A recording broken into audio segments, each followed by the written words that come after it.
Back-to-back champion natin sa under 23 ay si Pacquiao ng Team Standard at sa taon ng 2025 kaya kanyang dipinsahan dahil napakarami na ang malalakas dito at 25 minutes plus 3 laps. Andito si JD, apple of the eye, kaya mahapalaban siya dito sa mga malalakas ngayon dahil kakagamit lang talaga niya ng road bike pero sa MTB talaga handa yan makikipagduro ka na ditong idol natin.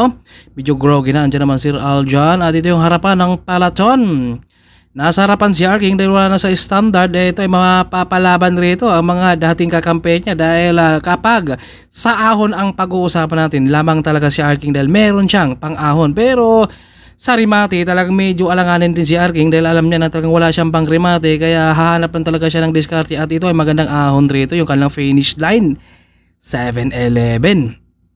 Russell Agapito, bungabungad siya at marami rin tayong kumakalas din dito. Si Osui at Dani Habarata ng team Ilocano Express kasama rin dito at baguhan lang talaga yan sa pagiging road bike. Joban umagwat na dito ang team 3 na kaya 7-11 Aaron Alcala at Russell at saka si Pacquiao, Sumiso, Angelico. Si Pilayo talagang gitgitan at ayaw nilang magpapakawala rito. Kaya magandang abang natin rito kung mananatili ba kay Pacquiao sa taon ng 2025 dahil 2023 at 2024 grabe yung pinakita niya. Mga back-to-back champion siya at dito na si Justin. Ito dahil sumimpla nga, nagkasabitan sila kanina kaya naiwan rin siya at Aaron Alcala. Nasa likod na si Dani. At nandito rin si Aso, Joban at si Jolan. Grabe ubusan talaga to rito at kailangan marunong talaga tayo dumiskate rito. Si Jay rito parang nag-groggy siya rito Medyo kakaiba ng hininga rito ni Jay. Parang nag-groggy siya rito dahil medyo parang gusto na niyang gumidli rito dahil mabigat din talaga kapag matulin. Rito yung galang maintain at nasa harapan si Mercado.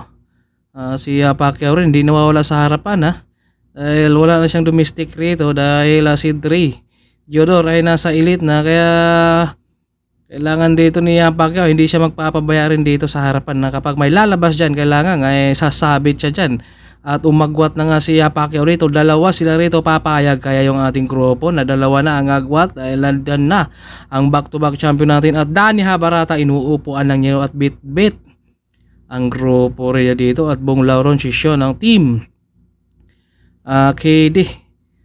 John Lloyd rito medyo naiwan sila dito sa grupo. Kapag naiwan ka yan medyo mahirap ka nang madumikit at solo breakaway na si Dani Habarata ng Ilocano Express. Tumakas na kapag nababayaan at walang humabol mahirap doon dikitan at ito ngayon lumabas na sila rito dahil isang climber pinabayaan nila. Kapag hayaan talaga nila masasagad talaga yon at inabot nga. At panibagong breakaway na naman Bong Lauron kasi si Angelico, si Pilayo at Dani Habarata. Inatak niya rito at kapag pinabayaan din yung dalawa rito at walang lumabas na dahil si Dani Habarata medyo pinagod na muna at si Arking. Dito na siya lumabas at medyo late na siguro ang habol na dito dahil nakausad na Sumiso Basalan at si Muscle. Si Muscleman, si Jolan at si John Lloyd naghahabol din sila dito. Dahil naiwanan sila mahirap talaga na dumikit na at champion natin to si Just Joke lang dahil ito yung mga kumakalas na rin natin at andito si Aso tuloy-tuloy pa rin siya at saka Bong Lauron ang ating champion sa ating under 23 Criterium National Championship 2025 at nandito rin si Mark at si Pacquiao. Ito na from Cebu. Dito na tinalo si Pacquiao ngayon pero pang third siya sa taon ng 2025. Ito, Bong Lauron ang ating champion sa Criterium National Championship 2025. Naagaw na at panibago from Capiz. Ang lakas dito ni Bong Lauron. Talagang pinakita niya. At umagwat na to si Bong kanina. Dalawa sila. Pinabayaan kay Let ang habol at from Cebu rin. GGC na si Mark. Ito yung silver at bronze si Pacquiao. Talagang grabe yung mga laban nila. Ubusan talaga at si Jay rito medyo side over dito. Nawala si Jay dito sa ating grupo. Andito rin si Kalkal lang. Hinayang rin yung iba. Pero syempre meron pang susunod na mga laban rin na talaga next year babawi na yung iba dito. Si Arking. Nandito si Joe Martin Exodus.